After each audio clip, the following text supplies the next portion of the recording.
Okay, so time for now. I'm gonna enjoy this one because time for like our main topic right now, man. And this is obviously racism. You know, this so-called racist tweets and everything. So let's just give a bit of a background now. So um, Bernardo Silva and Mendy, like these guys are obviously close friends, and I knew that they were very close friends from their days in Monaco, and they shared a lot of jokes together and everything. And this is where sometimes where it's like, you know what, maybe that private conversation should be kept in private. But I'm so happy it was put out in public. So Silva puts out a tweet, pretty much putting Mendy's face next to a racial stereotype face of a black person that is linked to the minstrels from before, and it says, "Oh, who is this?" Obviously, likening it to Mendy, and everyone's like, "Whoa, whoa, whoa, whoa, whoa! What the hell? What the hell? What the hell?"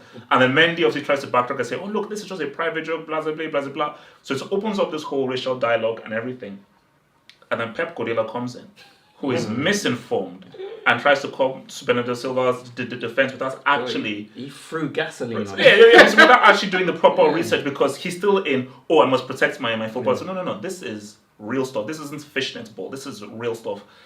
And then you have flipping John Barnes, who, as of right now, I don't think as of right now, in this second, I don't think I hate anyone more than John Barnes right now. So John Barnes is my most hated person right now. If I saw him, I might punch him in the face. So because there are many different aspects to deal with. So let's just deal with it one by one. So firstly, let's deal with the tweets to begin with. Who do you blame? Now, I'm going to tell you who I blame, and it may surprise you. Who do you blame for that tweet? In my view, I blame Mendy. I knew you would say. I knew he was going to say. I knew you would say, and I don't even disagree. Wait. Let me just land, and then I'll give it. So basically, this is the reason why I blame Mendy. See, from Bernardo Silva, because I've been in that situation many times in school. I've happened to many times in school. But my thing about it is that the nature of my friendship with someone, if I was in Mendy's position, you don't put out that because you've made that joke to me and I've said to you that no, sorry, and you're like, that's disrespectful, cool. The reason why I blame Mendy is that I know the kind of black guy Mendy is.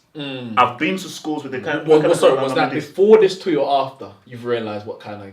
Oh no, before this tweet. Okay. I knew what he was because just the way that he went about how he's, I'm like, okay, you're one of those black guys. So when I saw this tweet, I'm like, Mendy would be perfectly fine with that tweet. He would be fine with it, but because it's out in public, he's like, if I do this, black guys will look really there. So for Bernardo Silva, it's a Portuguese problem. It's an educational problem. It's a thing of because see, have you seen the actual advert for the chocolate that have you seen the actual advert? Oh no. Yeah. I just know of the image. Remember the chocolate, but I just know of the image and the instrument of image. So my thing about this is that for Bernardo Silva, you are still to blame because you still must know that is still offensive. So, but it's sort of like in degrees. More of the blame for me is to Mendy. So Bernardo Silva gets more of the blame, but for me, a lot of blame is on Mendy because in my view, every white person is going to say something racist. They will. That's just a fact. There is no such thing as a white person that has never done anything racist. That is complete crap. It's about you as the black friend checking them, so then you now know how to carry on with the thing. So you see me. I do put blame on Mendy, but for the same reasons that you give. In terms of whether he's more so to blame than Bernardo Silva, I don't think that in 2019 we can use the argument of ignorance anymore because the way the world is and it's how it's so interconnected. Have you been to Italy? Bernardo Silva, I have been both actually. It's still no. Listen, I've been both. The way Bernardo Silva was brought up it tells us what he thinks is acceptable and isn't acceptable. But it's not an excuse because you're in 2019. The information is out there if you want to seek it. Now, the point you made about every white person having said something racist. Now, I was having a discussion about this same thing, and I said, the society we live in, racism is ingrained within it. So for me, it's nearly impossible to grow up without some kind of racist or biased tendency because of how the society is. Now, for me, it's up to you as a person to rid yourself of that bias. I don't think Bernardo Silva and many other people, the people that comment under the tweets, under Bernardo, John Barnes' tweet, etc., have tried to or have successfully rid themselves of that bias, which allows them to see something like that as acceptable. So I have to put blame on Bernardo Silva because he's an adult. He has to take responsibility for his actions. And also, of course, Mendy has a responsibility that if somebody is miseducated to think that such a thing is acceptable, he has to step in and say, I know you were joking, but that's not a joke you ran with me. That's what I would do, but I know there's people like him, and I've seen others who wouldn't, who would just laugh it off. And then that's what happens. Now it goes into the public because you've made them very comfortable to make such a joke. I think it also comes down to their friendship, because he's probably been running that joke many times privately. For sure. And if it's just between him and Mendy's cool with that, keep that private. Why he thought he could put that in a public place? And that's the thing, that's fine. Because some people are like, it's a joke between friends. So keep it private. Well, send it to your friends. I'm sure you got his number. Why would you put that on Twitter? Wait, let me push back. If I'm like a white guy and I'm making jokes with my black guy amongst this thing, and my black guy thinks it's cool, why shouldn't I put it out in public? If my black friend hasn't checked me for it, why shouldn't I put it out in public? A joke me and you would have, regardless of race, a joke me and you can have is between me and you. If I put that out in the public, that's not for everyone else's consumption. So that argument about it being between friends, it's not between friends anymore. It's no longer valid. Okay, what's it called? Rio and Evra. They have this back and forth on Instagram. That could easily be a private thing, but they put it out in public because for them they feel that it's okay. This is a humorous funny thing. That's not private. I could sit here and I could tell you a secret about me. Yeah, that's between me and you. Yeah. But if I put that secret on Twitter between me and you, I'm telling you, but everyone else. So why would I put that there if I want it to just be between me and you? So you understand what I mean? Yeah, no, I 100%. It's no longer a joke between friends. It makes no sense. And then to make things worse, he's gone, oh no, it's a joke between friends. It's not between friends. It's not between friends. You told the world. You literally told the world thinking it's funny. Okay. No. Sorry, I misunderstood. I think, you were coming from what Bernardo Silva's explanation was. Yeah. Okay. I get it. No, okay, yeah. And I think once that's happened, it makes Mendy couldn't say anything else other than what he said. He couldn't. What did Mendy say? Mendy said, he laughed it off kind of thing. He couldn't say anything else in that. He was put in a corner now where if he goes off and says, Bernardo Silva, blah, blah, blah, what do you think is going to happen to him at Man City? What do you think is going to happen? What do you think Pep's going to call him in and say, oh, well done? Oh, yeah. You know what I mean? Because Pep probably said himself, heard this joke, and it's like, wait, but you wasn't saying anything in the dressing room, but because it's out in the open, you want to do X, Y, Z. So, but you say he was put into a position. He's put himself in that position by his silence, you might say, in private. Yeah. But for me, the big question around this is the tweet racist? That's really the question, because people are arguing that it's not racist, it's just a joke. Anyone can be compared to anyone if they look like it. It looks like him, therefore it's not racist. But you have to look at the image and what it represents. But if you see the advert, this is why I said if you see the advert, you see the advert is basically these savage people in a savage land. It was spears. It was directly related to the independence of Congo. And then you see a white kid swinging, going, "Oh, what's going on here?" And these savages. Oh yeah, I saw. Yeah. When you actually research the actual where it's coming from, and this is just a chocolate that is readily available in Portugal and Spain and everywhere like that. And I've seen pictures of kids dressed up as these savages, white kids, blackface, red lips, dressed up as these savages for like Halloween or whatever. But John Barnes will convince us that it looks like Mendy. This is what they're educated with in these countries. Okay, so now that's where I wanted to go to now. So now, John Barnes now. See, for me, John Barnes, he's a pagan. Say it like it is. The man, I'm saying, the man is a monk. Because wait. Chill. Don't worry. So my thing about John Barnes, this is that first of all I know of John Barnes with racism is backheeling the banana skin, and what a poignant image, because I know what Kevin Prince Boateng did. He walked up the pitch and then he gave a speech in front of the UN. I know what Jason Roberts did, where he was fully And I even followed this one. Just Roberts, man, you are really fighting fights. John Barnes, you were not known for fighting the fights. All we know of you is by killing the banana skin, which is let you rise above things. So specifically for John Barnes, my thing about John Barnes is this, and like this, because I can say many things about why did he only go on there to talk about racism. Why did he ever go on there about punishment? But specifically for this, let's just stick to the point. He tried to fight him. No. So with Barnes, it's like my thing is that we are all younger than John Barnes, and I know the history of. As soon as I saw the image, I know the history of that image. Of course. So even if you don't see the advert, you know it looks like a gollywog. It looks like a gollywog. So my thing about it is that why? So where do you think?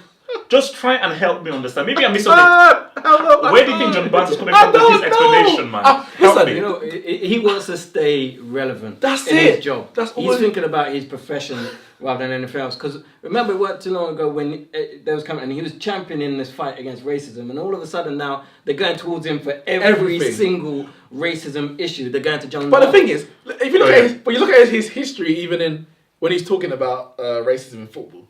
He supported Liverpool and Suarez in that incident. Mm-hmm. He supported, and I'm using the word supported. He didn't.